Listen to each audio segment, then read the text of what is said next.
ஒரு நாள் இரண்டு தேவதைகளுக்கு சந்தேகம் வந்தது. அது என்னவென்றால், இறைவனிடம் பலரும் வந்து வேண்டிக் கொள்கிறார்கள். அப்படி வேண்டிக் கொள்ளும் போது, இறைவா, நான் தினமும் உன்னை வணங்குகிறேன் என்று சொல்கிறார்கள்.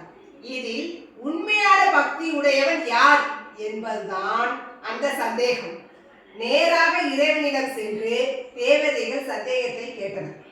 அப்போது இறைவன் சொன்னான், தேவதைகளே, இந்த ஊரில் பலரையும் போய் சந்தித்து யார் எனது உண்மையான பக்தன் என்பதை விசாரித்து விட்டு வாருங்கள் என்றார். உடனே தேவதைகள் புறப்பட்டு பலரிடம் சென்று விசாரிக்கிறார்கள். ஒருவன் சொன்னான், நான் கோவிலுக்கு போகாத நாளே இல்லை, தினமும் 3 வேளை கடவுளை வணங்குகிறேன் என்றான்.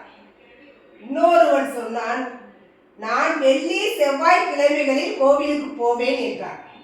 மற்றொருவன், நான் வாரத்தில் ஒரு நாள் நிச்சயம் கோவிலுக்கு செல்வேன் என்றான்.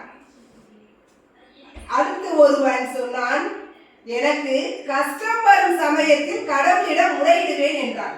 இப்படியாக பலரும் ஏதோ ஒரு சமயத்தில் கடவுளை நினைப்பவராகவே இருக்க, இதில் யார் உண்மையான பக்தன் என்று கண்டுபிடிப்பதுதான் குழப்பமாகவே அந்த தேவதைகளுக்கு இருந்தது.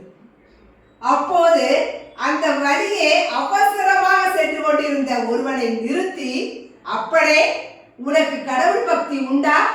நீ எப்போது கடவுளை வழிபடுவாய் என்று தேவதைகள் கேட்டது.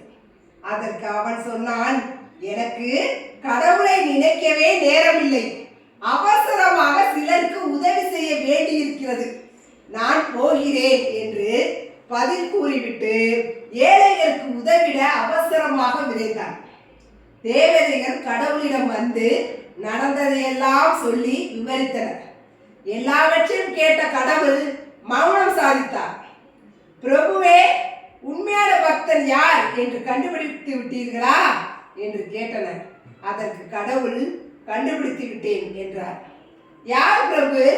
தினமும் 3 வேளை கோவிலுக்கு வருபவர்கள் தானே என்று தேவதைகள் கேட்டனர். அதற்கு கடவுள் புன்னகைத்தபடியே, இல்லை இல்லை இல்லை, கடைசியாக என்னை நினைக்க கூட நேரமில்லாது ஏழைகளுக்கு சேவை செய்ய ஓடினானே, அவன்தான் உண்மையிலேயே எனது பக்தன், அவன்தான் என்னுடைய உண்மையான பக்தன் என்றார்.